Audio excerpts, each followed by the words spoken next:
કશું દે ને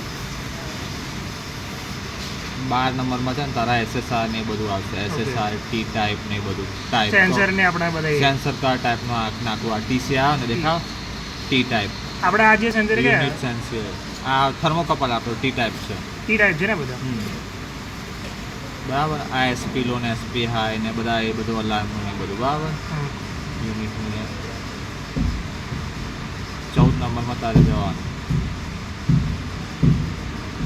RSCP એ રેસીપીનું છે બધું ટાઈમ રેમ ટાઈમ ના બે સ્ટેપ બરાબર. બે સ્ટેપ આમાં ટાઈમ એટલે 240 એટલે 5 કલાક ને 240 4 કલાક 4 કલાક ચોક 4 કલાક 4 કલાક.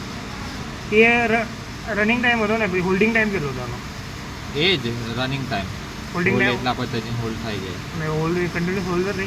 હા એટલા ટાઈમ હોલ્ડ એટલા ટેમ્પરેચર પર જતું રહે ને એટલે હોલ્ડ થવાનું ચાલુ થઈ જાય 240 મિનિટ. પણ ભૂલે ચૂકે થર્મો એક્ઝોસ્ટના લીધે બી એ ટેમ્પરેચર આવી ગયું ને એક્ઝોથર્મના લીધે રેઝિનના જેમ કે ઉપર ઓલરેડી 90 આવી ગયું એ લોકોનું ટેમ્પરેચર અને આપણું 90 અહીંયા આગળ ના આવ્યું હોય પણ થર્મોકપલમાં 90 સેન્સ કરે ને તો એ રન ટાઈમ લઈ લેશે પછી એવું કરશે.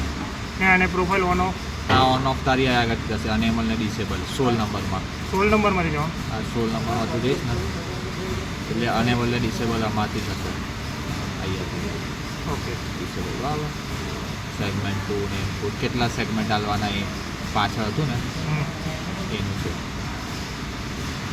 હા કેટલા આલવાના કેટલા તારે સ્ટેપ રાખવા એટલે કેટલા સ્ટેપ તારે રાખવા પહેલાંની એવું પહેલાં 45 નો કર્યો હા પછી 80 નો કર્યો 80 85 નો આ લોકો કરે છે બરાબર. બે સેગમેન્ટ બે જ રાખવાના મોસ્ટ ઓફ તો બે જ રાખે બે જ રાખવાના એટલે અહીંથી આપણે સિલેક્ટ કરીએ અને તારે બે રાખવા છે કેટલા રાખવા છે ટોટલ. આ કયા નંબરમાં આવે?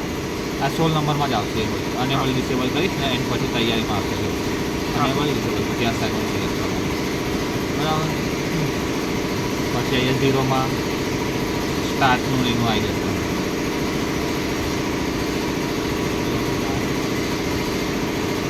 અહીંયા 1માં આવ્યો 1માં આવે છે અમુકમાં 0માં આવશે. પેલી એક જૂની આવે છે ને સૌથી જૂની આવી ન્યુરોની 202 કે એવી કંઈક આવે 202 100 કેવી કંઈક આવે છે ને 102 આવે છે. હા એમાં 0માં આવે છે સ્ટાર્ટ બસ આટલું છે.